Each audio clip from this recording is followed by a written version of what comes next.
Les loyers explosent en Belgique, les locataires se sentent étranglés, les propriétaires disent qu'ils subissent plus 40% en 5 ans à Bruxelles, 25% dans toute la Belgique. Qui est vraiment le méchant? L'État, les propriétaires, les locataires, les agences de gestion locative? On pose la question aujourd'hui sur le plateau à nos experts et nos invités. Bienvenue dans le nouvel épisode du Rendez-vous des Proprios en collaboration avec Imovlan, PNV Assurance, Eloya, Brico et Thomas Éperon.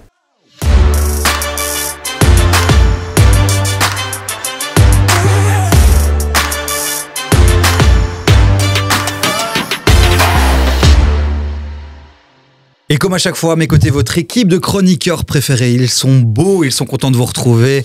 Attila est avec nous. Bonjour Attila. Salut David. Quelle est ton image du jour pour le dos du jour? Harvard. Pourquoi Harvard? Parce qu'il ne faut pas avoir fait Harvard pour comprendre les mécanismes de l'offre et de la demande sur le marché locatif. Voilà, il pose déjà le contexte. C'est vrai que vous allez voir dans un instant, on va beaucoup parler de l'offre et de la demande, de la loi du marché. Restez bien avec nous, on continue ce tour de table. Ken Van Petegem est avec nous. Bonjour Ken. Salut Davy. Quelle est ton image du jour?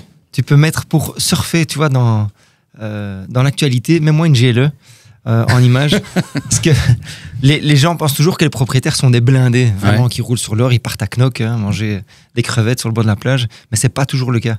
Donc, faut pas toujours croire que les propriétaires sont ultra riches. On va se poser la question de qui est le méchant dans cette histoire, qui fait que ces loyers explosent à Bruxelles, en Belgique et même plus parfois qu'ailleurs dans d'autres pays comme la France, à 2 pas de chez nous. On va étudier tout ça dans un instant. Marion fait son retour. Bonjour Marion. Bonjour. Enfin des femmes sur ce plateau, il était temps. Marion, quelle est ton image du jour? Mon image, c'est une standardiste avec plein d'appels téléphoniques, à l'image de ce que j'ai vécu ici il y a un mois quand j'ai mis mon 2e studio en location. J'ai eu 100 appels sur une semaine. C'est vrai que toi, tu as un profil un peu différent des autres. Les autres, on peut les qualifier comme mettant des experts. Tu as ton expertise aussi, mais tu es là pour finalement représenter aussi tous ceux qui nous regardent principalement, ces gens qui investissent dans l'immobilier. Donc à tout moment, libre à toi aussi de poser des questions à nos experts et tu seras certainement plus pertinente que moi. On continue le tour de table. Ken. Et c'est soit un compliment pour Eric, soit je vais pas dire la suite pour Ken. Eric Schweizer, CEO d'Imovlan, merci d'être là. Quelle est ton image du jour? Eh bien, c'est 2 beaux billets de 500 € couleur lavande, les plus beaux. En fait, parce que dans l'écho de ces jours-ci est paru un article qui dit que désormais, les loyers sont de 1 000 € dans toutes les communes bruxelloises. Donc, forte augmentation des loyers et certainement dans les grandes villes. Je vous donne déjà un chiffre. 40% d'augmentation en 5 ans des loyers à Bruxelles, c'est énorme. On en parle dans un instant dans le 12 jours. Et vous, dès maintenant, en commentaire et aussi sur le WhatsApp de l'émission, vous n'hésitez pas. Et si vous passez sur YouTube, abonnez-vous, la petite cloche, au moins vous raterez aucun de nos épisodes. On fait des hors-séries aussi. Il y a plein de gens qui nous disent, mais on ne savait pas que vous aviez fait investir à l'étranger, les émissions politiques. Il faut nous suivre sur YouTube et vous abonner. Le dos du jour, c'est dans un instant, mais d'abord le rituel. C'est le tour d'Internet, de l'actu, les images, les photos, les articles qui font le buzz. Et là, j'ai envie de prendre un article, Batibo. Alors Batibo, on les connaît pour cet événement annuel exceptionnel. Ils ont sorti aussi une application, il y a des actualités qui sortent, et Batibo titre quelque chose qui va casser l'ambiance directement. Pourquoi devenir propriétaire devient un luxe réservé uniquement aux plus de 50 ans? Dans cette émission, on essaie de dire à chaque fois aux jeunes qu'on peut investir dans l'immobilier, et puis bam, on tombe sur cet article. Eric. Bien, si je devais faire un petit peu de provoque, je dirais pourquoi est-ce que Batibo ne se contente pas d'organiser ce magnifique salon et se mêle d'écrire des articles de fond. Je trouve qu'il y a une contre-vérité, c'est le mot exclusivement. Donc c'est pas exclusivement réservé aux plus de 50 ans. Oui, c'est plus compliqué d'acheter un bien immobilier, de rentrer dans, on va dire, la position de propriétaire qu'il y a 10, 15, 20 ans, ça c'est certain. Mais c'est pas pour ça qu'un jeune de 25, 30, 35 ans ne peut pas y arriver. C'est-à-dire qu'il faut un tout petit peu revoir ses ambitions à la baisse, il faut peut-être demander un petit coup de main, il faut peut-être être un petit peu inventif, aller plus faire le tour des banques, mais pour moi ça reste possible. Alors, moi j'ai repris le titre de l'article, évidemment, qui doit donner envie aux gens de cliquer. Ils nuancent dans l'article, évidemment, ils disent pas que c'est exclusivement réservé aux plus de 50 ans. Puis ils disent « devient ». Donc forcément, devient, ça ne l'est pas encore totalement aujourd'hui. Peut-être un jour. Mais il parle de 3 phénomènes, et c'est important que je vous challenge un peu là-dessus. Il parle de la flambée des prix de l'immobilier, ça tombe bien, on va en parler dans un instant, qui serait un des phénomènes qui expliquerait cela. La déconnexion des salaires, c'est une réalité aussi. Et le 3e argument, c'est l'inefficacité des politiques actuelles de logement. Dans chaque émission, on en parle, donc ils n'ont pas totalement tort, Ken.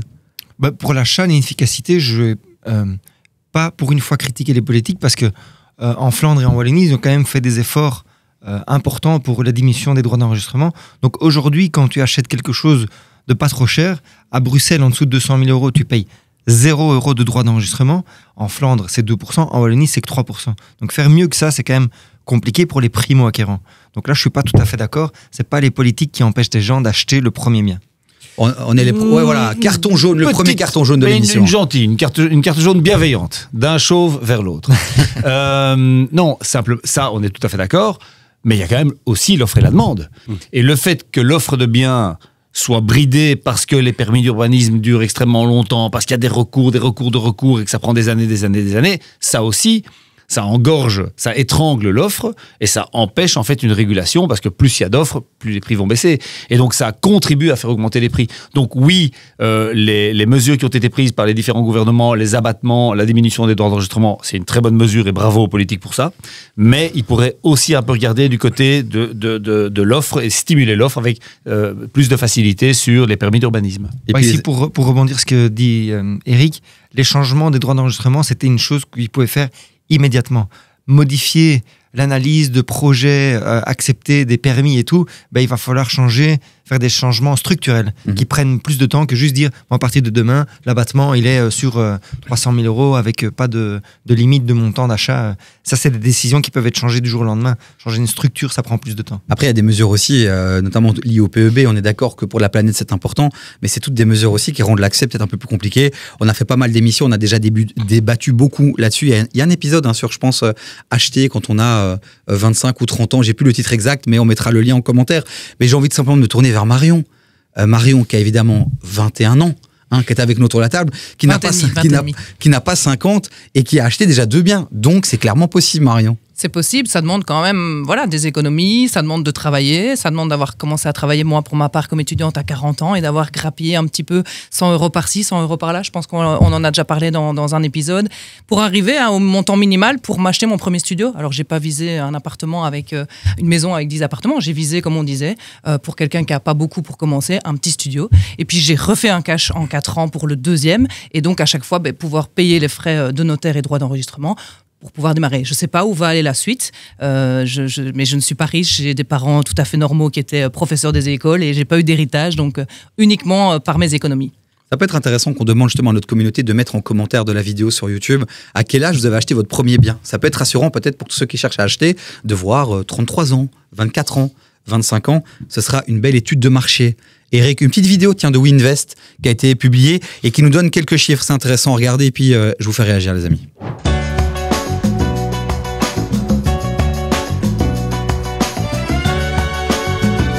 Alors les amis, quand on voit cette vidéo, en un an, quasi, je crois, 70 € d'augmentation, c'est vrai qu'à ce rythme-là, oui, effectivement, ça va devenir un luxe de devenir propriétaire, Ken. En vrai, on l'a déjà dit dans plein de podcasts, il faut jamais repousser son achat.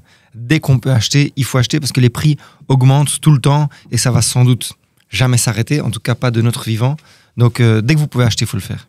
Et donc Thibaut qui dit, Attila, pourquoi devenir propriétaire devient un luxe, c'est pas faux ce qu'ils disent, Attila. Ça devient un luxe de devenir propriétaire. Mais non, c'est pas un luxe. La recette, tout le monde la connaît, mais personne n'est prêt à faire le sacrifice ou payer le prix. En fait, c'est très simple. On en a déjà discuté également. Mais à partir du moment où tu es décidé à faire ton achat, que ce soit pour ton occupation personnelle ou un investissement, l'objectif, c'est forcément économiser pour avoir ces droits d'enregistrement. Donc, si on veut faire un premier achat et qu'on travaille et que c'est un peu compliqué, faut pas hésiter de temps en temps à se dire, je vais me trouver un job complémentaire, peut-être le week-end par exemple, de manière à pouvoir se constituer justement l'apport nécessaire pour faire sa première acquisition. Mais effectivement, ça demande du travail, ça demande du sacrifice, ça demande à pas aller peut-être 3 fois par semaine jouer au squash le mardi, jeudi et le samedi soir, et à la place peut-être aller trouver un travail complémentaire de manière à pouvoir générer des liquidités supplémentaires pour pouvoir faire ces investissements. Il y a ceux qui font du paddle et puis il y a ceux qui font du squash. Et ceux qui achètent il est resté extrêmement diplomatique parce qu'il n'a pas parlé de paddle. Je ne me sens absolument pas vu.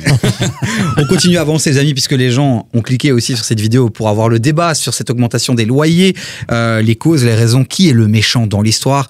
On aborde ça dans un instant. Encore une actu, et c'est pour toi, Eric, c'est le soir qui titre que la clause suspensive de crédit est désormais obligatoire dans chaque compromis de vente. Alors j'ai 2 questions, que tu nous expliques un peu le pourquoi du comment cette décision, mais il y a plein de gens aussi, clause suspensive, compromis, ils sont déjà perdus. Donc, premièrement, le compromis, petit rappel, quand on décide d'acheter un bien, une maison, un appart, d'abord, on formule une offre, on visite le bien, etc. On formule une offre. Si cette offre est acceptée, le premier acte vraiment officiel passé devant un notaire, c'est le compromis de vente. Le compromis de vente, et il y a une règle que tout le monde devrait connaître, compromis vaut vente. Donc le compromis, on fixe, on détermine le bien qu'on va acheter ou qu'on va vendre, le prix, etc., qui achète, qui vend, enfin, on détermine vraiment les principaux protagonistes de l'opération. Compromis. Et puis, quelques mois après, le notaire doit faire ses recherches, voir s'il n'y a pas des crédits à rembourser, des impôts, etc., etc. Et puis, il y a l'acte officiel qui passe. Donc, le compromis, c'est la première étape avant le passage de l'acte chez le notaire. Et la clause suspensive. Et la clause suspensive, eh bien, en fait, si on signe un compromis, évidemment, dans 95% des cas, on va devoir aller à la banque pour financer son bien. Alors, la banque peut accepter et peut aussi refuser. Évidemment, si on a signé un compromis, la bouche en cœur en disant « moi je veux obtenir un crédit » et qu'on n'obtient finalement pas son crédit, eh bien, le compromis valant vente, on est obligé, le vendeur peut vous obliger à passer l'acte, à passer la vente. Mais si vous n'avez pas les sous, vous pouvez payer une pénalité qui peut aller jusqu'à 10%. Donc 250 000 ou 300 000 euros pour un bien, c'est 25 ou 30 000 euros de pénalité et vous n'avez rien. Donc vous vous trouvez encore plus dans les problèmes que ce que vous n'êtes. Ce qui est prévu aujourd'hui par la loi, alors je ne pense pas qu'elle soit déjà d'application, mais c'était dans l'accord de gouvernement, c'est que dans chaque compromis, d'office soit prévue cette clause suspensive d'octroi d'un crédit. C'est-à-dire que on dit, moi j'achète au prix, je suis d'accord, mais si je n'obtiens pas un crédit de tel montant auprès de telle ou telle banque, eh bien je peux sortir sans pénalité et sans enfreindre la loi, je peux sortir du compromis. Donc c'est une mesure qui est faite pour protéger, on va dire, les acheteurs qui se voient un peu trop beaux en fait. L'article dit que c'est désormais obligatoire. On demandera à elle, professeur Vincent Gérin, de donner les détails de cette loi. Est-ce qu'elle est passée ou pas? En commentaire de cette vidéo, Attila, d'office que je me tourne vers toi. Bah oui. T'as dû transpirer quand t'as vu cette mesure. Pas du tout. Non, je vais pas transpirer, c'est pas ça. En fait, faut nuancer, c'est pas uniquement pour protéger l'acquéreur. Il y a aussi derrière ça une volonté de donner chance égale à tous les candidats acquéreurs. Parce qu'en fait, ce qui se passe, c'est que lorsqu'on fait une offre où on veut signer un compromis pour l'acquisition d'un bien, lorsque le propriétaire, je lui soumets mon offre et qu'elle est ferme par rapport à Eric qui a mis une condition de financement pour acheter son bien, il va signer avec qui d'après toi? Avec moi. Oui, évidemment. Parce qu'il dit, OK, lui, il signe de manière ferme, il s'engage. Voilà, il n'y a pas de condition suspensive qui pourrait éventuellement être levée, qui pourrait tomber à l'eau, c'est-à-dire que la vente pourrait être annulée. Donc, il va s'engager avec moi. Donc, c'est dans le but également de donner une chance à tous les candidats acquéreurs de se positionner pour un bien et ne pas donner la priorité uniquement à ceux qui signent ferme. Pour moi, en tant qu'investisseur, je trouve que c'est un peu handicapant. Pourquoi? Parce que dans ma négociation, lorsque moi je me positionne pour un immeuble, je signe toujours ferme. Quand bien même je me fais financer derrière, je signe ferme. Par contre, ça me permet de jouer sur le prix. Admettons, c'est une opération à 1,4 million, je lui propose 1,1 million. Eric va proposer 1,2 million sous condition d'obtenir son prêt. Moi, je dis, écoutez, moi je signe 1,1 million, effectivement. Mais par contre, le prix est moins cher, mais vous avez la certitude que dans 3-4 mois, on passe l'acte. C'est le célèbre « un tien vaut mieux que deux tu l'auras ». C'est-à-dire que Attila, dans l'exemple qu'il donne, et qui est un très bon exemple, dit « moi, je donne 1,1 million, mais tu es sûr d'avoir tes sous, puisque je ne vais pas devoir aller voir les banques, je te garantis que j'aurai la possibilité de te payer, tandis que moi, dans ce cas-ci, je vais aller voir la banque, donc peut-être que tu auras 1,2 million, mais peut-être tu n'auras rien ». Donc ça va encore prendre rien, tu devras remettre le bien en vente parce que si je sors de l'opération en disant moi regarde j'ai demandé les crédits, j'ai pas obtenu, j'ai eu 2 refus, donc je sors de l'opération, tu dois remettre le bien en vente, ça te reprend du temps, donc tu perds du temps et évidemment le temps c'est de l'argent. Donc certains acheteurs préféreraient sans doute recevoir un peu moins d'argent, vendre un peu moins cher, mais sans clause suspensive. Alors c'est une négociation vue à la baisse dans votre exemple. Mais tu pourrais le faire à la hausse aussi. Et te dire, si tu me choisis, je te mets 50 000 euros en plus si tu me choisis. Tu pourrais le faire aussi comme ça. Ah non, mais c'est que t'as rien compris à l'immobilier. Alors, si tu veux payer plus que le prix demandé sur le marché. Pour avoir, parce que tu le veux vraiment, parce que tu te dis, parce que tu as la vision, parce que tu vois le truc. Mais ça, c'était l'effet coup de cœur post-Covid, ou alors où là, on a une compression du marché, où tous les gens qui sont sortis de leur appartement ont tout de suite sauté sur les maisons avec des jardins, etc. Et ont payé certaines fois des biens au-dessus de leur valeur. Mais aujourd'hui, on n'est plus dans ce type de marché, je veux dire. Si tu as aujourd'hui, et c'est pour ça qu'on fait cette émission aussi, tu as de plus en plus, et Marion, elle est dans ce cas-là aussi, elle a son deuxième bien, peut-être qu'elle va continuer 3, 4. Tu as des gars qui sont dans l'achat-revente, peut-être comme toi aussi. Et si tous les deux, vous êtes dans une démarche de payer le moins cher possible pour pouvoir faire une marge, une plus-value plus intéressante, vous pourriez jouer aussi comme ça à négocier en disant... Effectivement, mais dans l'achat-vente, l'objectif, c'est de dégager des marges. Si je dois me positionner avec des montants supérieurs par rapport au prix initial, c'est que je vais ronger sur ma marge. Et si je veux pas ronger sur ma marge, qu'est-ce qui va se passer? Lorsque moi, je vais revendre ce bien, un immeuble à appartement en division, mais je vais répercuter le surcoût que j'ai payé sur la vente. Et au final, c'est Marion qui va payer la différence de prix. Ok, je vous challenge encore une dernière fois et puis on va passer aux doses du jour. J'ai l'impression que c'est encore une mesure qui, sur papier, part d'un bon sentiment, etc. Mais qu'au final, moi, je suis propriétaire. J'ai juste envie de vendre mon bien. Et si j'ai face à moi un gars qui peut me dire, moi, t'as l'argent direct, et l'autre qui me dit, j'ai une clause suspensive, je vais choisir celui qui a l'argent direct. Donc ça sert à rien, ça, Ken.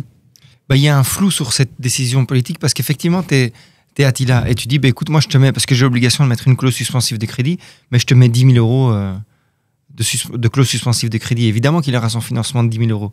Donc, je ne sais pas s'il y a une limite sur cette clause de crédit obligatoire. Est-ce que c'est d'office 100%? Et on verra bien après, si tu empruntes moins, tant mieux.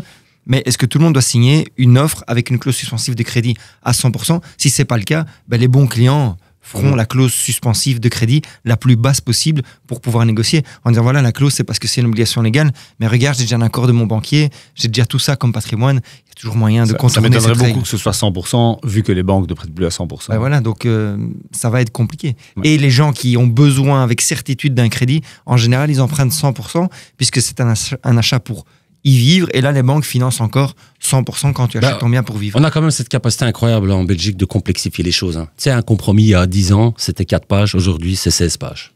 Voilà, c'est tout. Tu expliques. On veut toujours réguler. Mais en fait, ça complexifie les opérations. En fait, ça peut être tellement plus simple. Il y a une promesse quand vous avez rejoint cette équipe, c'est de dire les choses. Je vais peut-être dire une bêtise, mais dans l'immobilier aussi, ceux qui ont le pouvoir, ils ont souvent aussi pas mal d'argent. Ça va pas pousser aussi à faire passer des petites enveloppes sous la table pour essayer de... Est-ce que c'est pas de nouveau une mesure qui va développer un peu plus une sorte de marché sous-marin Je pense pas que la clause de compromis va augmenter ces petites... Tu me choisis, je te donne 10 000 sous la table, donc le petit investisseur qui a besoin de sa banque... Non, ici, ce qui est très embêtant, c'est pour le propriétaire qui vend, sa transaction va durer plus longtemps. Parce qu'en fait, aujourd'hui, tu pouvais encore dire à quelqu'un, je fais démarrer ta clause suspensive de crédit à partir de l'offre. Aujourd'hui, cette clause, elle démarre à partir de la signature du compromis. Et combien de jours est-ce qu'ils ont imposé des jours? C'est fou. Entre 6 et 8 semaines. Ils parlent dans les textes ne sont pas encore précis, mais c'est entre 6 et 8 semaines. Pas des droits de préférence. Il faudra 8 mois, 1 an pour faire l'acquisition. Dans la réglementation, tu as 4 mois pour signer ton acte après la levée des clauses suspensives qui sont reprises dans le compromis. Donc ça veut dire que tu signes une offre. Déjà, il faut 1 mois ou 2 aujourd'hui pour qu'on signe un compromis. Et puis, il y a les 8 semaines de clauses suspensives de crédit. Et à ce moment-là, les 4 mois démarrent. Donc aujourd'hui, déjà, ça dure longtemps. Mais on va encore allonger des durées. Et c'est chiant, t'achètes un bien, tu le récupères 1 an plus tard. Je ne suis pas totalement persuadé que la clause suspensive prolonge la durée, le gap entre le compromis et la... tant que les clauses suspensives, quelles qu'elles soient, ne sont pas levées entièrement, à partir de ce moment-là, les 4 mois commencent. Okay. Ce que je vous propose, les amis, comme on est un peu dans le flow à ce niveau-là, on est sur YouTube, peut-être que vous allez voir cette vidéo 3 semaines après qu'elle ait été publiée. Allez voir en commentaire ce qui se passe. On essaie de compléter aussi toujours l'information.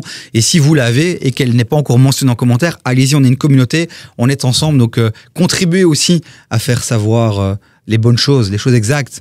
Tu es en train de dire qu'on ne sait pas tout, c'est ça? Mais oui, vous êtes des humains, hein. Non, mais il y a des réformes et je vous sens perdu quand le professeur n'est pas là, malheureusement. Donc voilà, on pense à Vincent effectivement, Gérard. le professeur aurait été à jour avec cette information. Un meilleur élève que nous, il a fait ses recherches. Bon, les amis, il y a encore une actu. On voulait parler d'Airbnb, mais on va revenir là-dessus dans une prochaine, puisque cet été, il y a eu des petites lettres qui ont été envoyées à 1900 Belges. On va débattre là-dessus dans un prochain épisode. Je pense qu'il est temps d'ouvrir le dos du jour. Attila, il est hyper chaud. Et c'est vrai que c'est un vrai sujet. Je pense que vous, tous les jours, la question doit revenir sur la table. Les loyers, il se passe quoi, les gars, en ce moment, Ken? Ils ont bien augmenté les années précédentes. Cette année, on a une augmentation moyenne de 2% seulement sur Bruxelles des loyers, donc ça se tasse un peu. Mais on a pris des grosses indexation, notamment à cause du Covid, l'augmentation du prix de l'énergie, il y a l'indexation automatique des loyers et des salaires. Bah, tout ça, ça a suivi et ça a été très rapide ces dernières années. Je redonne quand même les chiffres, hein. Je les ai donnés en début d'émission, mais 40% en 5 ans d'augmentation, 3 fois plus qu'en France. Eric, si Audi Mauvelan, C'est moi. tu sais pas bloquer les prix sur ta plateforme. Fais quelque chose. Je pourrais, mais je prendrais deux, trois plaintes des propriétaires bailleurs. En fait, il y a plusieurs phénomènes. Il y a effectivement eu un énorme index, une énorme inflation post-Covid. Donc là, évidemment, comme nous, en fait, par rapport à la France, nous sommes liés, les salaires sont liés à l'index. En France, pas. Bon, donc c'est pas corrélé. Par contre, il y a aussi eu les taux d'intérêt qui ont augmenté. Les taux d'intérêt étaient bas, plein de gens pouvaient acheter, l'argent était beaucoup moins cher. Les taux d'intérêt commencent à remonter, on passe de 1% à 1,50 vers 2, 3, parfois 4%, ce qui veut dire que beaucoup moins de gens peuvent avoir leur crédit pour acheter. Ces gens ne vont pas aller vivre sous un pont, donc qu'est-ce qu'ils font au lieu d'acheter? Ils louent. Donc il y a une beaucoup plus forte demande. En fait, on a vu ça.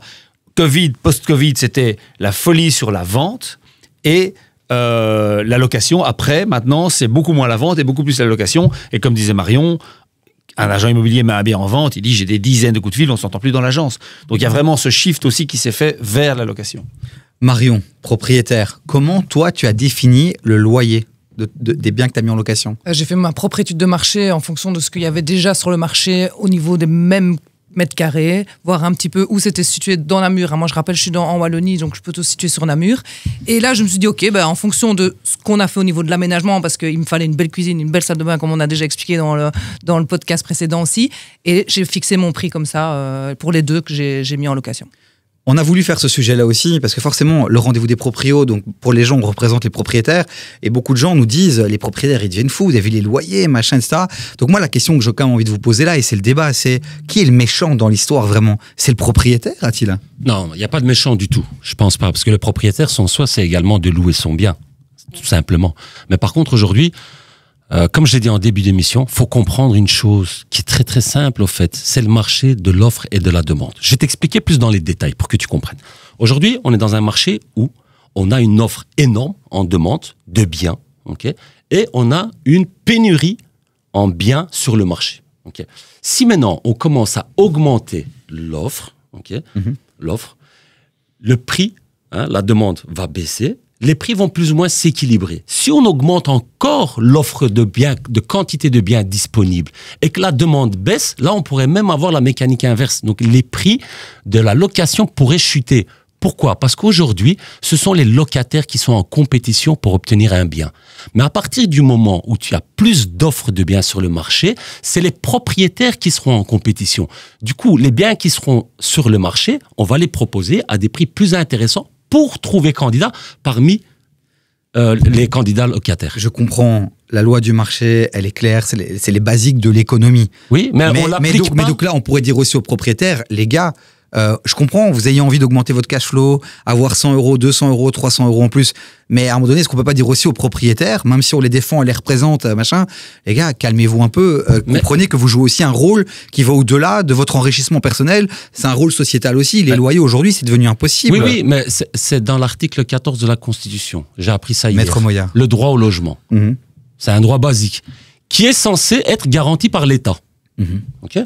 Donc la dernière fois, il l'a très bien dit, Ken. Nous, on n'est pas là pour régler les problèmes sociaux. Okay, c'est l'État qui fait pas son travail, en fait. C'est la région qui fait pas son travail. C'est les élus, les responsables au service urbanisme, du développement territorial. Ils font pas leur travail correctement, en fait. Tu sais, à force de commander des études qui ne leur aident en rien, parce qu'on voit le résultat aujourd'hui, ça se paye cash. Et qui paye ça? Les locataires. Ils sont déconnectés de la réalité du marché du terrain. Okay, ils devraient plutôt s'entourer des personnes qui sont au quotidien sur le terrain pour leur expliquer comment ça fonctionne. Ken est bien placé, je suis bien placé. Parce que moi, en tant que propriétaire bailleur, quand je mets un bien sur le marché, j'ai 40 personnes. Tu sais, c'est très simple. Tu vas chez le boulanger, tu as 10 pains, tu as 30 candidats. À un moment donné, mécaniquement, le boulanger, même s'il veut pas, c'est les candidats, les acheteurs de pain qui vont dire « mais je te paye 11 euros, je veux absolument un pain ». Parce que c'est une nécessité.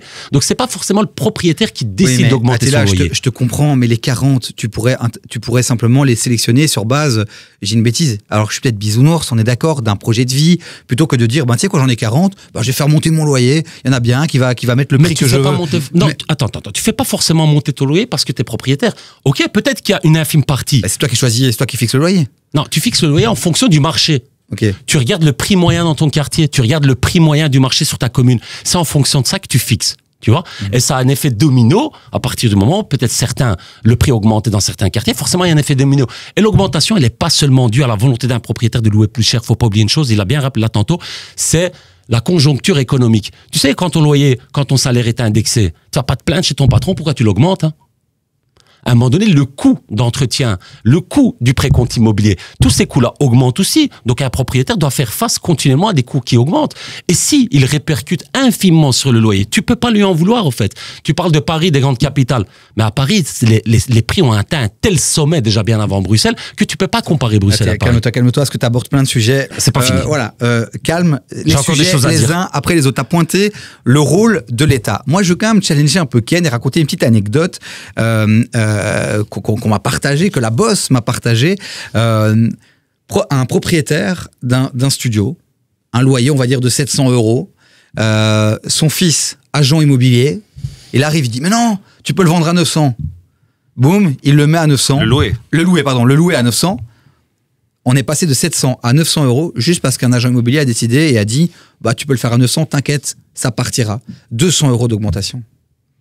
Je vais te faire un comparable. Imagine, il y a une autre personne qui décide de faire une émission sur l'immobilier. Et toi, je ne sais pas quel est ton salaire ici, je ne dois pas le savoir, mais je te dis, tiens, lui, il paye 5 000 € par mois pour la même émission. Est-ce que tu ne vas pas faire cette émission là-bas? Ouais. Même si tu aimes beaucoup la patronne du rendez-vous des propriétaires. À un moment donné, il y a quelqu'un qui connaissait le marché qui a dit, t'es pas à jour sur le marché, tu ne mettrais pas ce prix-là. Lui, il a dit, ah, ça se fait autant. Ben, évidemment que je vais le faire. Si je te dis maintenant, tiens, je te file 200 balles tous les mois, est-ce que tu les prends? Évidemment que tu les prends. Donc, à un moment donné, il ne faut pas être plus sage que le pape.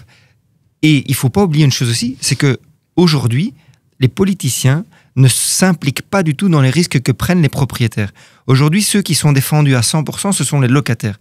Donc, un propriétaire qui achète un bien, qui le retape et qui le met en location, c'est lui qui prend tous les risques. C'est lui qui paye un crédit, c'est lui qui n'est pas payé si le locataire ne paye pas, c'est lui qui doit réparer si le locataire a cassé. Enfin, il y a des risques. Et donc, à un moment donné, comme dans tout, quand tu prends des risques, ben, tu mérites un salaire. Et je trouve ça dommage quand Belgique et en France, parce que tu as parlé de la France tout à l'heure, quand des gens font des choses, essaient de gagner leur vie, c'est toujours eux les méchants, c'est toujours eux les voleurs. C'est pas le cas. Et ici, on parle en plus de location classique. Heureusement qu'il y a des propriétaires aujourd'hui qui achètent des biens comme moi, comme Attila, comme Marion ici, qui les retapons bien et qui les mettons à disposition. Et Eric aussi, pardon. C'est parce que tu abordes moins ton patrimoine privé. Alors, je ne savais pas si je pouvais en parler. Et donc, on fait quand même le travail que l'État ne fait pas, de mettre à disposition des biens qualitatifs. Et ça mérite un loyer qui est raisonnable parce que nous, on ne fait pas du Airbnb, on ne fait pas de la coloc. On prend un revenu classique qui est élevé, mais qui est encore inférieur à des hôtels, à des Airbnb, à des colocs. Donc, nos loyers sont tout à fait raisonnables avec l'indexation et l'augmentation du coût de la vie. Et je te passe les détails fiscaux qui viennent de changer. Mais aujourd'hui, être propriétaire d'un second bien va coûter beaucoup plus cher en 2025 qu'en 2024. Donc, les prix des loyers vont encore augmenter. Je veux rajouter une chose, c'est qu'un propriétaire, tu sais ce qui l'intéresse aussi, c'est avoir la tranquillité d'esprit, être serein. Justement, mais un loyer moins cher. Justement, comme il vient de le dire, il le loue à des prix qui sont corrects par rapport au marché. Donc, le propriétaire n'a pas vraiment l'intérêt de surcoter son bien parce que son locataire, tôt ou tard, s'il voit qu'il paye le prix fort, il va partir au bout d'un an et demi ou 2 ans. Moi, en tant que propriétaire, ce qui m'intéresse, c'est d'avoir de la stabilité chez mes locataires.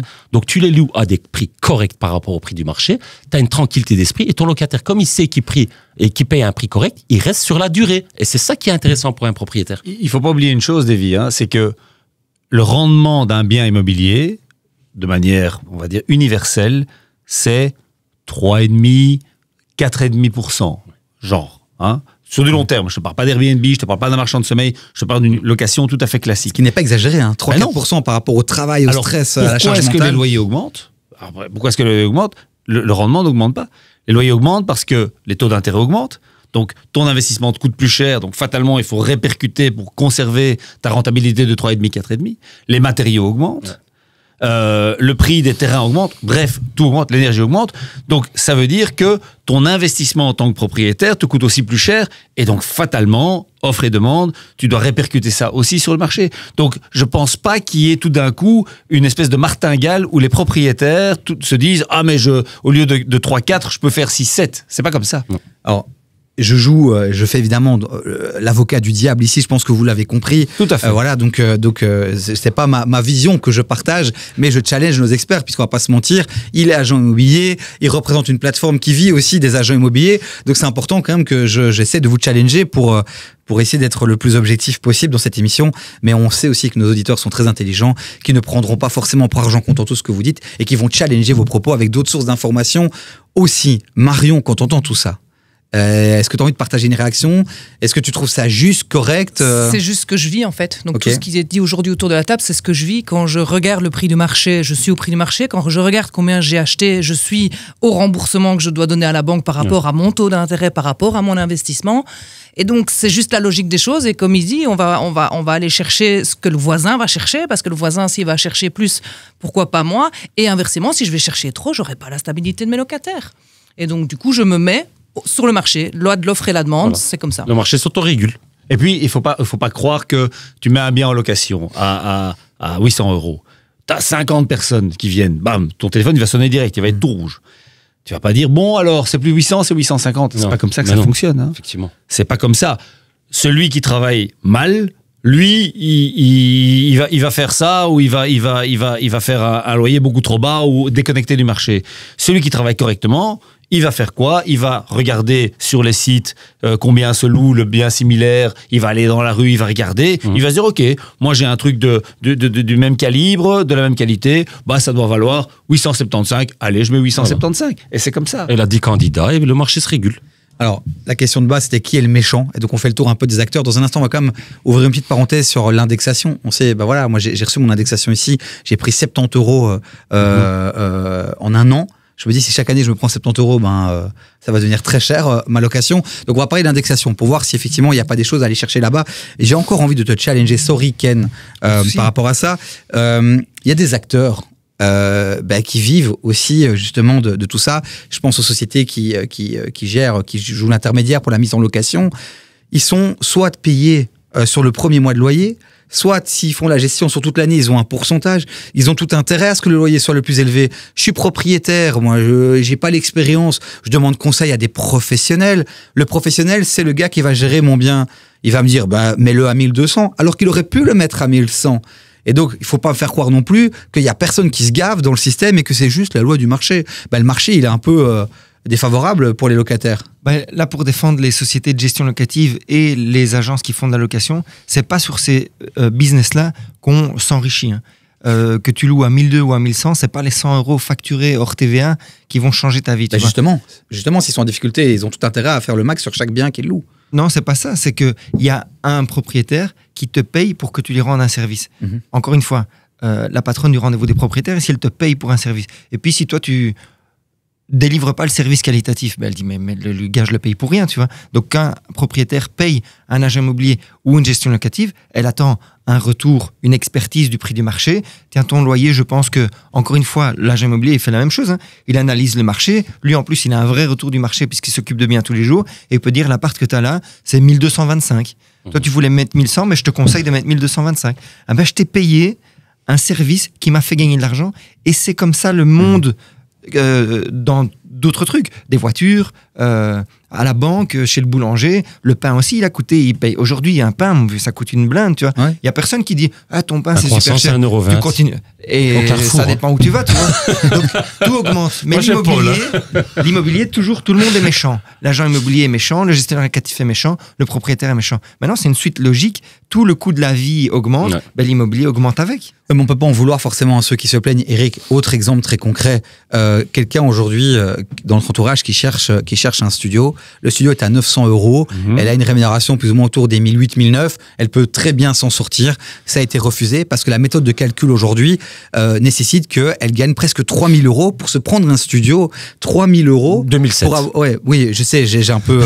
Non, parce que j'ai dit ça pourquoi? C'est parce qu'en fait, il y a un chiffre aussi qui est tombé, qu'aujourd'hui, à Bruxelles, en dessous de 1000 €, t'as quasi plus rien. Ouais. C'est pour ça que j'ai fait ce calcul-là. Mais j'ai lancé... C'est moi que le professeur demandait. J'ai lancé... Sauf si t'as rien à dire, Eric. Tais-toi un peu, toi. Okay. Mais c'est dingue. Donc, quand on parle de qui est le méchant... Vous allez avoir des trucs percutants. Quand on parle de qui est le méchant, les méthodes de calcul aujourd'hui, qui les décide, qui les choisit? Donc, d'abord, dans le cadre d'une location, c'est le propriétaire qui décide à qui il loue. Hein. Donc, c'est pas... la banque, dans le cadre d'un calcul pour une capacité de remboursement, va faire cette espèce de ratio de 33% de charges revenus. Bon. Ici, on parle d'assurance. On parle pour assurer des biens, pour assurer contre la perte de revenus. Mais à la base, entre un locataire et un propriétaire, c'est un deal privé entre deux personnes. Et donc, peu importe ton salaire ou tes revenus, si jamais t'es héritier ou t'es rentier ou t'es n'importe quoi, et que t'as beaucoup de sous et que moi j'ai confiance dans le fait que tu vas me payer mon loyer, même si t'es au chômage ou que t'es au CPAS, je peux te louer. Donc il y a pas c'est pas universel. La majorité des loyers se passe comme ça. C'est une convention privée entre deux particuliers. Donc les gens font grosso modo ce qu'ils veulent. Il y a évidemment toujours l'aspect de protection, l'aspect de la grille des loyers, etc., etc. Mais au niveau du prix du loyer et du fait de dire, moi je suis d'accord de te louer mon bien parce que j'ai la confiance dans le fait que tu vas me payer mon loyer, c'est la décision du locataire, du propriétaire. Vas-y Attila, je te laisse réagir. Ouais, mais moi je vais compléter parce que c'est très bien ce qu'il dit. C'est comme tu sais, c'est pas une règle imposée légalement ou autre. Hein. C'est comme les 10% en compromis. C'est pas une règle légale. C'est des us et coutumes. C'est ce qu'on a mis en place. Tu peux verser 5%. Tu peux même verser 10 000 € pour un compromis, même un truc à 2 millions. C'est une question de confiance aussi. Après, pourquoi? Tu me parles du cas 900, 1800. En tant que propriétaire, le propriétaire, qu'est-ce qu'il va se dire? Attention, hein, parce que là, c'est très délicat. Elle loue un appartement. Elle veut louer un appartement à 900 €. Elle a un revenu de 1800 €, cette dame. OK? Gaz, électricité, ça va lui coûter 150, 200 balles. Okay? Elle va être à 1100. Moi, en tant que propriétaire, la question que je me poserais, c'est, madame, comment est-ce que vous allez finir et vivre avec 700 € par mois? Tu vois? C'est là la question. Aujourd'hui, c'est pas que je veux pas vous louer le bien, mais vos conditions actuelles ne me permettent pas. Vous allez vous mettre vous-même dans des difficultés. Parce que si c'est pas aujourd'hui, c'est pas dans un mois, si c'est pas dans 3 mois, dans 6 mois, ça va commencer. Du coup, c'est un peu la raison qui prend le dessus. Tu vois? Parce que je pense que la locataire va être de bonne foi. Elle s'engage en se disant, oui, mais je suis capable de payer, j'ai 1800, 900. Mais quand tu rajoutes les frais annexes, et n'oublie pas une chose, c'est que c'est au bout de 200-300 €, 1800 moins 1200, ça fait quoi? 600. Tu divises par 30, ça fait 20 € par jour. Donc on va lui demander de vivre avec ça? Voilà. Et à un moment donné, il faut être raisonnable. Donc cette dame avec 1800 €, moi je lui demanderais de se rediriger vers quelque chose qui coûte un peu moins cher. C'est peut-être plus dans le quartier privilégié où elle le veut. C'est peut-être pour ça que ça coûte 900 € un studio. C'est peut-être dans un quartier qui est un peu moins triple A, mais elle trouvera un studio à 650, 700 €. Ouais. On peut faire une parenthèse là-dessus. Ouais. Avec ces revenus-là, elle rentre dans les cases sociales. Elle peut se faire aider par l'État parce que là, ils le font quand même. Et on a abordé le sujet rapidement tout à l'heure. Si à un moment donné, elle veut acheter ou pouvoir louer des trucs, peut-être le dimanche, aller travailler à la boulangerie en plus, faire une formation pour augmenter ses qualités professionnelles et faire valoir son salaire supérieur. Parce qu'aujourd'hui, tu es simple banquier, simple caissier ou quoi, tu as des salaires qui dépassent les 2000 €, tu vois. Donc à un moment donné, il faut aussi prendre des situations professionnelles correct. Il y a des gens évidemment qui gagnent toujours moins, qui sont à mi-temps, qui sont malades et tout. Malheureusement, 100% des gens ne peuvent pas être aidés, tu vois. Et donc, si jamais tu as la capacité intellectuelle de t'en sortir, va travailler, va étudier, forme-toi et fais-toi aider de l'État. Ouais. Il y a moyen d'acheter aujourd'hui, avec 1900 €, elle peut acheter un studio sur Bruxelles plutôt que de le louer. Ça va lui coûter moins cher de l'acheter plutôt que de le louer. Elle va au fond du logement, elle fait une simulation et avec ses 1900, elle peut acheter un appartement. Il y a quand même beaucoup de barrières. Oui, je dirais que il y a pas. Moi, je trouve qu'il n'y a pas de coupable parce que tu peux parler du méchant. Je pense qu'il y a des victimes et le locataire est plutôt victime de l'état du marché. Maintenant, si le locataire est un peu ric-rac en termes de justement de revenus ou qu'il a du mal à convaincre, il y a une façon et un truc que moi je donne à tous les locataires potentiels. C'est de démontrer qu'ils ont payé un loyer similaire par le passé. Donc, tu donnes des extraits de compte, tu dis, regarde, l'année passée, j'avais aussi 900 €, mais malheureusement, le bien a été vendu, j'ai dû quitter, etc., etc. J'avais aussi 900 € de loyer, ils avaient été payés tous les 5 du mois, rubis sur l'ongle pendant. Voilà. Tu démontres que tu es en capacité de payer ton loyer, que tu as été en capacité de payer ton loyer et que le loyer est le même. Donc ça, évidemment, c'est un argument pour le propriétaire qui va dire, OK, bon, on a quelqu'un de sérieux. Après, tu as évoqué quand même quelque chose, et on va parler de l'indexation dans un instant, mais tu as parlé rapidement de cette histoire d'assurance. Oui. Et c'est vrai que c'est une pratique maintenant qui est de plus en plus en place. Beaucoup de propriétaires sont interpellés par des agences qui leur disent « Donnez-nous le bien en gestion, nous, on vous garantit que vous aurez, quoi qu'il arrive, votre loyer. » Et comment ils peuvent faire cette promesse? Justement, via ces systèmes d'assurance qui, elles, exigent justement le x3 par rapport au loyer. Et donc, de plus en plus de propriétaires se protègent comme ça. Et donc, quand on dit qu'il n'y a pas de méchants, il y a quand même un système là qui rend les choses vraiment très difficiles pour une grande partie de la population. Et si l'État défendait pas autant les locataires, parce qu'aujourd'hui, le problème, c'est que tu prends un risque, tu mets un bien en location. Aujourd'hui, si le gars, il paye pas au mois de novembre, tu le sors pas de chez toi avant le mois de mai. Ouais. Et même si Nawel Benhamou dit C'est non, gentil. t'inquiète pas, on va te payer un salaire, enfin un loyer Oui. en attendant, tu peux courir sous ta tête, tu vas pas être payé, tu vois, t'es parti avec des avocats et tout, c'est chiant. Donc les gens, ils disent, bon, tu sais quoi, moi, j'ai pas envie de me lancer dans des démarches juridiques compliquées et tout, je délègue à quelqu'un qui fait appel à une assurance, et c'est l'assurance qui va se démerder pour aller récupérer les sous, et moi, je suis payé. Et donc, malheureusement, les règles aujourd'hui, et là, je réponds à ta question, qui est le méchant? Ben, les politiciens, et souvent, un côté de la politique, je ne vais pas le nommer ici, veut toujours prendre des décisions qui ils pensent qu'ils vont aider les gens défavorisés. Et en fait, ça fait tout le contraire. Ouais. Donc ici, il faut beaucoup plus intervenir et pas laisser la possibilité à des gens qui ne payent pas de rester comme ça dans les logements pendant 6 mois, où il faut aller en justice pendant 2 ans, ça coûte des frais d'avocat pour récupérer 600 balles par mois, tu vois, ça va pas. Marion, pour rebondir sur ce que Ken dit, un cas concret de nouveau, il y a une mesure à Bruxelles où finalement c'est soit la garantie locative, soit un garant. C'est une mesure justement pour aider ceux qui n'avaient pas la garantie locative, et ils sont nombreux à ne pas l'avoir. Potentiellement, ils ont un garant, un grand frère, un parent qui veut bien se mettre garant. On est d'accord, dis-moi si je me trompe. Si demain, tu as face à toi un candidat qui te dit « j'ai pas la garantie locative, mais j'ai un garant », et à côté de lui, tu as un gars qui dit « j'ai la garantie locative », tu prends qui? Moi, j'ai fait des appels à la candidature avec vraiment des dossiers complets. Donc, Ouais. il me fallait l'épreuve des locations précédentes si la personne était dans un bien, la garantie locative, le garant. Et il faut savoir que sur les personnes que j'ai au téléphone pour mon studio ici, donc j'ai vraiment fait un entonnoir, et la plupart des gens me disaient avant que je pose la question « Madame, j'ai un garant. Hein. » Ouais. Et donc, ça veut dire qu'ils savent très bien qu'ils doivent mettre tout sur la table et le plus de sécurité sur la table pour pouvoir avoir le loyer. Donc, on en est là. Il y a une demande de dingue. Et ça, c'est pour la Wallonie, parce que justement, à Bruxelles, c'est fini de mettre les deux sur la table. Et donc, ce qui devait être une mesure, justement, comme tu dis, qui devait être porteuse, bah, c'est encore une mesure qui sert à rien et qui empêche ceux qui sont en difficulté de pouvoir dire, bah, j'ai la garantie locative et j'ai aussi un garant. Aujourd'hui, à Bruxelles, on peut plus accepter ces deux choses-là. Ken, je dis Ouais, t'as raison.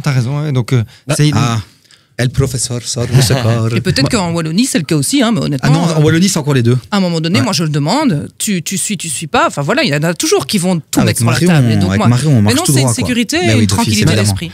Tu sais, toutes ces mesures qui sont mises en place, pour moi, c'est toujours un pansement sur une jambe de bois. Ça sert à rien. Quel poste. En fait, tu vas contenir le problème pendant quelques mois, mais par contre, tu résous pas le problème de fond. Et c'est le manque cruel de logement. Et pour ça, on a des solutions. On va en parler, mais il y en a beaucoup, en fait. Eh ben, tu devrais faire justement ce que je fais, c'est-à-dire être animateur, parce que tu me tends une perche incroyable. On va parler des solutions dans un instant, parce que le temps avance. On doit lire les messages WhatsApp. Et je voudrais quand même qu'on fasse une petite parenthèse aussi, rapidement, sur l'indexation. L'indexation des loyers, c'est aussi quelque chose, un mécanisme qui fait que les loyers augmentent. Ouais. Et très très vite, je vous dis, je suis à presque 70 euros cette année. Très vite, c'est une fois par an. Ben oui, mais C'est comme ton anniversaire. Oui, mais en deux ans, mon loyer, il a pris, je crois, 130 euros de plus. Enfin, Mais c'est t'as énorme. peut-être pris 250 euros sur ton salaire. Premièrement, Parce que- Pas du tout. pardon, Altila, mais les loyers sont indexés si c'est prévu dans le bail. Pas tous les loyers sont indexés. Moi, j'ai été locataire et mon propriétaire ne m'indexait pas le loyer. C'est resté des loyers le même loyer pendant des T'as années. loué chez moi? Je n'ai pas loué chez toi. Non, je ne pense pas. Mais j'indexe jamais, c'est pour ça que je posais la question. J'avais bien Mais ça, compris. c'est Merci, intéressant. Attila. Mais Eric, ça, Merci, c'est- Attila. ça, c'est intéressant. Donc, première chose, l'indexation n'est pas obligatoire. Pas du tout. Ok. Donc ça, c'est pas du tout légal, c'est à discrétion. Et évidemment, nous, on recommande de le faire puisque ça permet de couvrir aussi l'augmentation du coût de la vie, l'énergie, les transformations, les entretiens, etc. Donc, mais on peut très bien se dire, moi, je suis très content d'avoir ce loyer, je l'indexe pas. Ça, c'est possible. Premièrement. Deuxièmement, il y a une chose qui est toujours indexée, c'est les salaires. Donc les salaires sont indexés, ça suit automatiquement l'indexation. C'est automatique si on est donc, dans... ce qu'on te donne d'une main, on te le reprend de C'est-à-dire l'autre que le côté. coût de la vie, si tu veux, c'est une espèce de serpent pas qui se mord la queue, mais c'est un effet boule de neige. l'énergie augmente. Enfin, l'indexation, c'est quoi? C'est un panier de produits et de services dont on mesure le coût. Ouais. Et on se dit, voilà, ce panier-là, il y a un an, le 1er janvier 2024, il était de 100 et maintenant il est de 102,3. Eh bien, tu as donc une inflation de 2,3% par rapport au truc. Et donc, ton salaire va augmenter. Mais ton salaire, c'est quoi? C'est les employés qu'il y a dans ton entreprise. Et donc, tes produits, tu vas devoir monter le prix pour couvrir. Donc, fatalement, tu vas augmenter les prix. Donc, ça va augmenter. Donc, tu as cette espèce d'effet boule de neige qui fait que l'inflation entraîne l'inflation quelque part. Et alors que tu as parfois d'énormes sauts d'inflation, les plus jeunes d'entre nous ne savaient pas ce que c'était, mais nous, on a connu, il y a 20-30 ans, des inflations assez fortes. On a eu 9-10% d'inflation juste après le Covid, où là, c'était la catastrophe. Mais donc voilà, évidemment, les loyers, ça, ils ont fortement augmenté. Par rapport à l'inflation, justement, petite question, alors peut-être un peu bête, on a donc les loyers qui augmentent. Oui. On en a parlé en début d'émission, on a l'emprunt bancaire qui augmente aussi. Ouais. Est-ce que ça augmente à la même vitesse ou pas? Et est-ce qu'à un moment donné, finalement, ça va pas devenir plus intéressant d'acheter que de louer? C'est ce que moi je fais. Moi, je suis locataire de mon bien parce que les grands biens continuent à être très chers. Tu vois, quand tu achètes un truc à 600 000, 700 000, 800 000 sur Bruxelles, tu as des mensualités de crédit qui sont énormes, beaucoup plus élevées que le loyer. Et c'est pour ça que moi, je suis locataire du bien résidentiel dans lequel je suis, parce que je suis une famille de 4, donc on a besoin de 3 chambres, d'un bel espace. Ça coûte cher. Par contre, j'investis dans des petites unités, parce que là, comme j'ai dit tout à l'heure, parfois les crédits sont inférieurs au prix du loyer. Les premiers mètres carrés en location sont ultra chers. Plus tu as des grands espaces, moins c'est cher en location, proportionnellement à la mensualité crédit. Réflexion d'investisseur. Réflexion simplement basique de je loue ou j'achète. Écoute, dans ce cas-là, est-ce qu'à un moment donné, ce ne sera pas plus intéressant d'acheter que de louer? Moi, je vais répondre à ta question. On va prendre le budget moyen bruxellois pour un appartement, 300 000 €. Ça vous semble correct? 250, un petit de chambre, un petit de chambre. 250 à 350. Donc, je prends un prix moyen de 300 000 € pour un appartement en bon état général. Sur le marché locatif, tu vas le louer combien? Tu loues ça à 1300 voilà, 1300, 1400 €, tu vas louer l'appartement. En fait, ce qui se passe, c'est que l'achat est intéressant en fonction de la conjoncture économique et du taux directeur de la Banque Centrale Européenne.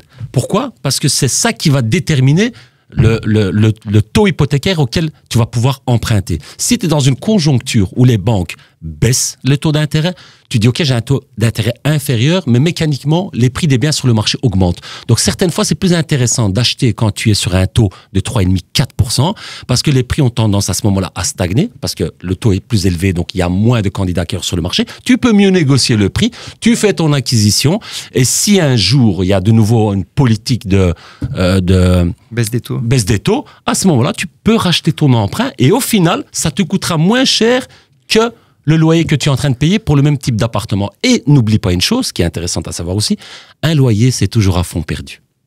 On revient 2 secondes sur l'indexation. Marion, dans quelle philosophie toi tu es? Tu indexes chaque année ton locataire ou tu te dis non? Ici, j'ai pas indexé la dernière qui a renouvelé le bail parce que c'est une super chouette locataire qui me paye en temps ou en heure. Ça se passe super bien. Elle ne me contacte jamais et moi, je veux la tranquillité. Et donc, je lui dis, voilà, si tu veux rester dans le bail dans 3 mois, parce qu'elle doit me prévenir 3 mois avant la fin, je t'annonce que je ne vais pas indexer ton... Et donc, du coup, ça aide aussi à ce qu'elle reste. Et donc, ça, c'est pour moi une sécurité. Mais maintenant qu'elle s'en va, parce qu'elle a fini ici, elle a fini ses études, elle s'en va, je vais indexer d'office parce que j'ai vu avec l'autre que j'ai eu une demande de fou, donc là maintenant je vais profiter de ça pour indexer. C'est exactement ça. En fait, je pense que les loyers augmentent plus fort que l'inflation, non pas parce que tous les loyers sont plus indexés que l'index, c'est pas possible, c'est pas autorisé, mais parce que à la fin, quand on a un locataire qui sort et on met un nouveau, il s'est passé 3, 4, 5 ans, et là tu te dis bon, le marché a évolué. Moins d'achats, plus de locations, la demande, la tension est plus forte. Les autorités ont toujours la tête dans le sac, restons polis. Et donc, il n'y a pas assez de biens qui ont été construits. Donc, on va se dire, on est parti de 1002, on est arrivé à 1350, 1380 avec l'indexation sur quelques années. On va le mettre à 1005. Tu vois, et donc tu as cette espèce de saut supplémentaire entre 2 nouveaux locataires. Avec de nouveau des mesures qui ont été prises à Bruxelles qui évitent ce genre de... J'allais dire, encore une fois, où là les politiciens ont pris une décision qui je trouve est correcte, c'est que tu ne peux plus faire plus que l'indexation entre des baux de courte durée. Donc courte durée. Courte durée. Si c'est un bail de longue durée, et puis le gars part après 3, 4, 5 ans, là tu remets le loyer que tu veux. Exact. Mais entre des courtes durées, quand tu as un studio où il y a évidemment beaucoup de roulements, tu ne vas pouvoir que indexer. C'est pour ça que c'est important, ton premier loyer ait été bien étudié et correspond au prix du marché parce que tu n'auras droit qu'à l'indexation. Alors, ce qui est génial, c'est que Ken là, nous présente ça comme une bonne décision, mais récemment, dans une émission, il a dit j'ai une technique pour bypasser cette mesure. Et voilà, avançons, continuons. Par rapport à l'indexation, 2 secondes, parce que j'ai un ami qui a eu justement son propriétaire qui l'a recontacté, qui n'avait pas indexé, et qui a indexé, et de manière rétroactive. Quelqu'un peut m'éclairer là-dessus? C'est quoi la loi, la règle aussi. Ok. Donc tu peux le faire à la date d'anniversaire. Tu peux envoyer le courrier d'indexation. Ouais. Et si tu l'as pas fait dans les 3 mois qui suivent l'anniversaire, tu peux encore le faire avec effet rétroactif. Donc imagine, tu as une augmentation de 20 €, tu passes de 900 à 920. Et ben le 3e mois, tu dis à partir de demain, c'est 920, mais paye-moi les 60 € que j'ai oublié de te demander pour les 3 premiers mois. Mais est-ce que tu peux faire ça sur les 10 dernières années? Non, c'est 3 mois. C'est les 3 mois qui viennent de passer. Donc, si jamais tu n'as pas indexé pendant 10 ans, tu peux indexer et tu rattrapes tes 10 ans d'indexation une fois. Donc, tu passes de 700 à 920. Mais tu peux lui demander que les 3 mois passés depuis l'anniversaire. C'est sûr de ça à 100%. Et c'est pour toute la Belgique ou juste pour Bruxelles? Juste Bruxelles. C'est étonnant parce que ici j'ai vraiment un ami qui est en Flandre et qui lui a eu qui a une solide. On peut pas te venir. J'imagine pas qu'on puisse venir te réclamer un index sur les 10 dernières. Ouais, j'ai complètement oublié et repaye-moi. Les 3 derniers euros évidemment. J'ai pas l'info. Je vais essayer de la lui demander pour savoir combien d'années. En Flandre je connais pas, mais en Bruxelles c'est sûr. Bruxelles je suis sûr et certain à 100%. Flandre et Wallonie. Ouais, parce que vraiment là c'est pas sur les 3 derniers mois. Il a vraiment eu une sale indexation. Il est vraiment rentré en conflit avec sa propriétaire tellement c'était élevé. Mais voilà, de nouveau. El professeur viendra en commentaire. Après, ici, à mon avis, ce qu'elle a fait, c'est qu'elle n'a pas indexé pendant des années. Et en une fois, elle fait l'indexation. Elle dit à partir de demain, tu passes de 700 à 1000. Et dit, 1000, c'est trop. Ça, elle a le droit, tu vois. Elle peut récupérer ces 10 années de non-indexation. Tu peux pas récupérer le manque à gagner que tu as eu. Les amis, c'est ça le vrai sujet. C'est de se dire, j'indexe pas pendant 3 ans parce que je suis une super propriétaire. Un jour, je me réveille et là, je passe de 700 à 1000 €. Pour un locataire, c'est en une fois. Mais il peut partir. Il peut partir. En fait, il peut partir. Il doit respecter son préavis de 3 mois. Il doit respecter son préavis de 3 mois, tu vois. Mais c'est un contrat. Dans le contrat qu'il a signé au départ, il y avait l'indexation qui était reprise dans le contrat. Si la propriétaire dit, il est gentil, je veux pas l'indexer, mais à un moment donné, si elle veut, elle dit, bon, maintenant j'indexe. Parce qu'elle a peut-être eu un coup dur, elle a peut-être perdu le boulot, elle se dit, bon, je vais aller gratter les 300 € qui me manquent, et elle indexe, et le mois qui suit, elle va pouvoir demander 1000. Mais elle peut pas récupérer tout ce qu'elle n'a pas fait. Donc, il faut que le locataire se dise, elle m'a quand même offert un beau cadeau pendant des années. Maintenant, elle met au prix du jour. En même temps, c'est comme ça. C'est un cadeau, mais c'est une épée de Damoclès parce que si tout d'un coup, tu t'enguirlandes, enfin, ta propriétaire, l'indexation est prévue, mais le propriétaire n'indexe pas parce qu'il trouve que ça se passe très sympa et voilà, et que tout d'un coup, tu te prends le choix avec lui et qu'il dit c'est comme ça, je rattrape les 5 ans de non-indexation. Je trouve ça un petit peu limite quand même. Et c'est pas toujours le bailleur actuel. Parce qu'entre-temps, si le bien est vendu, c'est peut-être le nouveau propriétaire. J'ai acheté récemment un immeuble, j'ai 4 unités dedans. Les loyers s'élèvent à plus ou moins 520, 530 €, je pense. Ils n'ont jamais été indexés. Les loyers, il y a certains locataires qui sont là depuis 18 ans. Donc, qu'est-ce que tu fais? Tu prends, tu indexes. Forcément, le delta va être énorme parce que l'index de départ, il date d'il y a 10 ans, en fait. Ouais, ce que tu peux aussi faire, c'est couper la poire en deux en disant, écoute, je devrais t'indexer et si j'appliquais ce que je peux appliquer, tu passerais de 500 à 900. Oh, mais si un marchand de biens, il indexe comme ça, tout le monde part et puis il peut vendre à la découpe. D'abord rénover. Pour mettre des biens de qualité sur le marché. C'est ce qui est ma grande spécialité. Puis, Attila, je suis pas marchand de biens, je suis développeur immobilier. N'oublie jamais président de la fédération. Des marchands de biens. Les amis, il y a un petit café en bas. Si après l'émission vous voulez continuer le débat, vous qui nous regardez, n'hésitez pas. On doit tout doucement clôturer parce qu'il y a les messages WhatsApp aussi qu'on veut vraiment faire cette fois-ci. On va parler des solutions, mais donc dans un instant. Et je veux qu'on fasse un petit tour de table sur qui est le méchant réellement pour vous, selon vous, dans l'histoire, même si on a compris qu'il n'y avait pas de méchant, c'était la loi du marché. Mais voilà, un petit tour. Attila, tu voulais revenir sur l'État. L'État est souvent revenu sur la table comme étant un des responsables de la situation actuelle. T'es d'accord ? Écoute, il y a eu beaucoup de réformes qui ont été mises en place. On voit le résultat aujourd'hui, c'est un échec total. Donc, c'est le président qui s'exprime là. Non, mais il faut faire un constat. Nous sommes des acteurs de terrain. Ces personnes-là, j'ai l'impression qu'elles sont déconnectées du marché, elles ne prennent pas compte de la réalité économique du terrain. Ils devraient s'entourer de personnes comme moi. Je pense que je pourrais être un conseiller de qualité au sein. Tu cherches un poste ou quoi? Tu as des problèmes financiers en ce moment? Poste, mais je cherche à leur ouvrir les yeux sur la réalité du marché. Parce que tu devrais peut-être faire un sondage pour savoir combien de personnes qui sont actuellement au Parlement cherchent de temps en temps un bien en location à Bruxelles. il n'y en a pas beaucoup. Ou alors ils ont les revenus suffisamment importants que pour s'attribuer des appartements à 2005, 3 000 euros, dont la majorité de la population ne sait pas. Mais je vais t'expliquer tout ça pourquoi. Parce qu'ils sont les décideurs et les personnes qui prennent en charge les réformes au sein de la région de Bruxelles-Capitale, quand il y aura une réforme, bien évidemment. Ce qu'il faudrait faire, c'est principalement faire le nécessaire pour augmenter l'offre de logement. Alors, comment on va y parvenir? Mais il y a des mesures et des idées concrètes que j'aurais déjà expliquées, que j'aurais déjà apportées, et ils devraient peut-être y songer et réfléchir. Donne-en quelques-unes, là, rapidement. Écoute, déjà, premièrement, accélérer la délivrance des permis d'urbanisme. Ouais. Alors, aujourd'hui, en tant que développeur de biens, tu as minimum, hein, même si une maison est divisée en 3, entre 1 an et 1 an et demi, voire 2 ans pour un permis. Si c'est des gros projets, c'est entre 4 et 5 ans. Donc, pourquoi pas créer une cellule spéciale où tu prends 2 gestionnaires dans chaque commune, tu les mets dans un département destiné aux professionnels qui créent du logement. Donc, si tu as 20, 30, 40 investisseurs qui font 20 logements par an, ça te fait 700-800 logements sur le marché. Et à eux, tu réformes les services urbanistiques pour que l'administration soit plus simple et que les permis soient délivrés de manière plus rapide. Donc, déjà là, tu crées du logement. Secondo, j'ai noté. Tu sais, combien de fois j'ai introduit un permis pour rehausser certains bâtiments? On te dit non, c'est une surdensification. Mais tu te rends compte du terme surdensification? Alors que quand tu mets un bien en location, tu as 40 personnes devant la porte. Donc, comme je t'ai dit, ils ne savent pas la réalité du marché. Il faut leur mettre face à leurs responsabilités. Tu veux rehausser des immeubles à Bruxelles, tu dis non. Tu m'expliques? Il n'y a pas de foncier. Tu m'expliques comment font les gros promoteurs? Les gros promoteurs, leur projet met 5-6 ans à sortir de terre. Donc, si tu veux créer un complexe en masse de 80-90 logements, tu repousses le problème de 6 ans encore.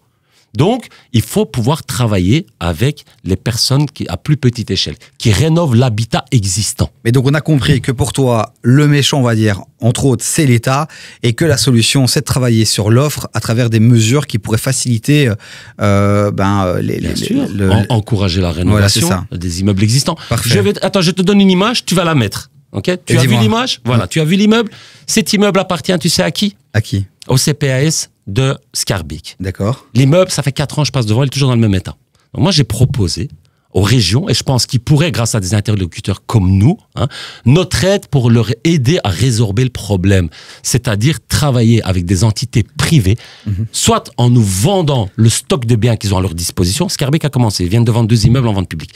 Soit en faisant des partenariats où, écoute bien, c'est très important, on leur propose de reprendre les immeubles pour lesquels, de toute façon, ils n'ont pas les fonds pour rénover ces immeubles-là. On les reprend sous forme d'un contrat qui peut être pour 1 euro symbolique sur une durée de 20 ans. On s'engage à les rénover. On s'engage à les remettre à disposition d'une AIS ou du CPAS ou des foyers.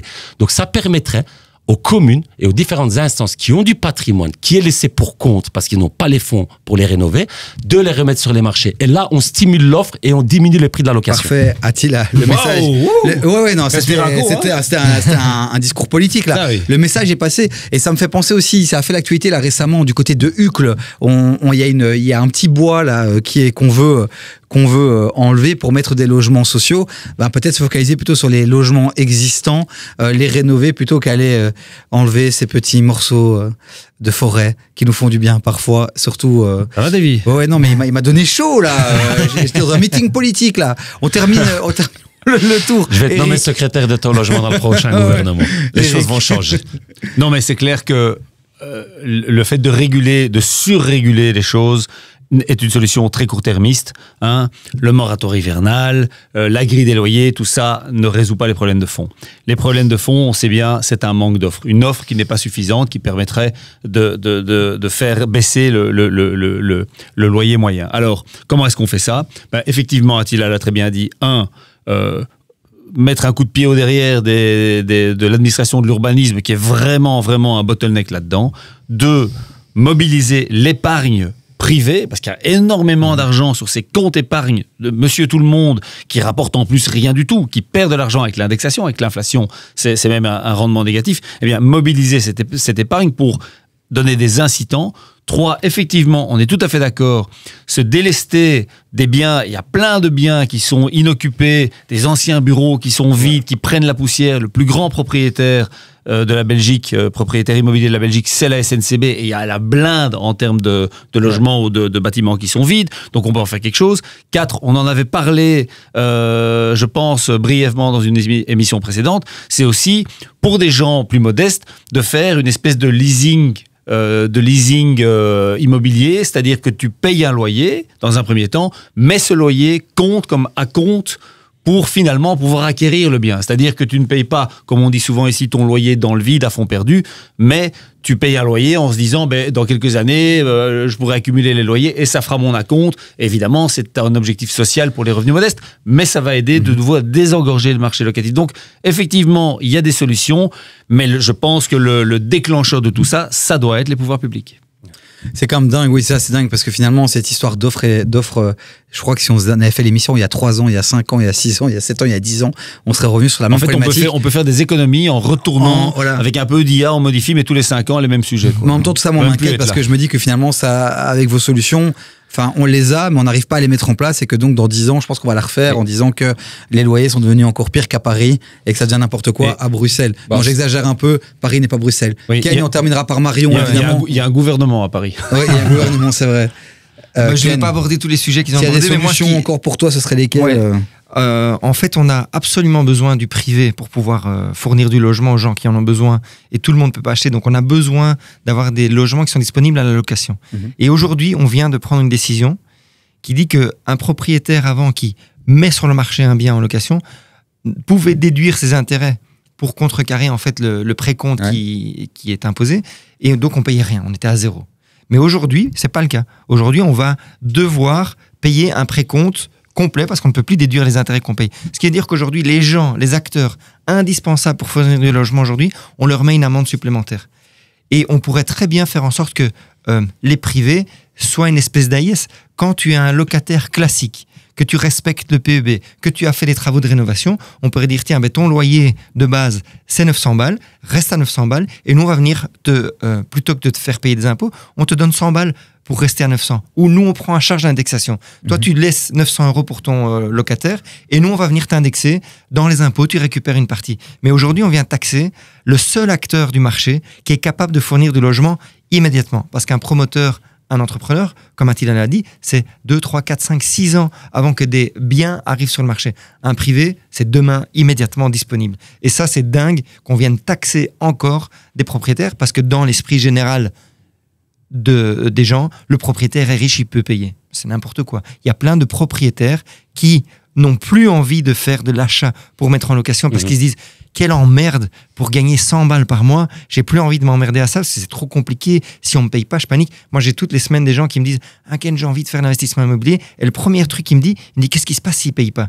Je dis là tu commences à avoir des problèmes. Et donc tout ce flou, toute cette panique, tout ce risque qu'on prend, on peut pas en plus venir nous faire payer des impôts supplémentaires. Et donc ça c'est une grosse erreur de la part des politiques. Marion, t'es riche? Non, pas encore. Et pourtant, t'investis et t'es motivé toujours. Ton expérience, l'expérience que t'as là avec tes 2 biens, tu te dis que t'as envie de continuer ou tu te dis vraiment wow, quelle galère pour finalement 100 € Non, j'ai envie de continuer parce que je crois que je me dirai merci quand j'aurai 55, 60 ans, quand tout sera payé et que là, je pourrais peut-être diminuer mon temps de travail pour faire un peu plus ma passion ou pour voyager un peu plus. Donc je vise à long terme, c'est pas un investissement qui me rapporte aujourd'hui. Donc c'est parfois compliqué parce qu'on est dans une société qui veut tout de suite et qui veut partir en vacances, mais comme on l'a dit au début, il faut bosser au début pour, à mon avis, être encore plus heureux quand j'aurai mes vieux jours qui vont venir devant moi. Ouais, je pense, mais elle a raison, c'est vrai. Parce que moi aussi, quand j'étais jeune, je voulais, entre mes, 20, 25, 30 ans, je voulais tout de suite. Je voulais avoir l'argent, la grande vie. Et en fait, aujourd'hui, j'ai compris une chose. Je crois que c'est encore plus agréable d'avoir de l'argent quand t'es âgé que quand t'es jeune. Parce que quand t'es jeune, t'as encore l'énergie pour aller travailler ou te reconvertir ou faire quoi. Mais après 50 ans, je sais pas si... Allez, 55, 60. Tu embaucherais, tu ferais... T'es en train de dire qu'il est temps de remettre une tu te taperais 2 jobs après 55 ans. Est-ce que tu serais heureux si t'as du mal à boucler tes fins de mois parce que t'as un loyer qui te coûte très cher? À 25 ans, tu sais encore te débrouiller, tu tapes un job, en plus le week-end, et tu t'en sors. Mais à 55 ans, c'est terminé, tu veux plus ce stress-là.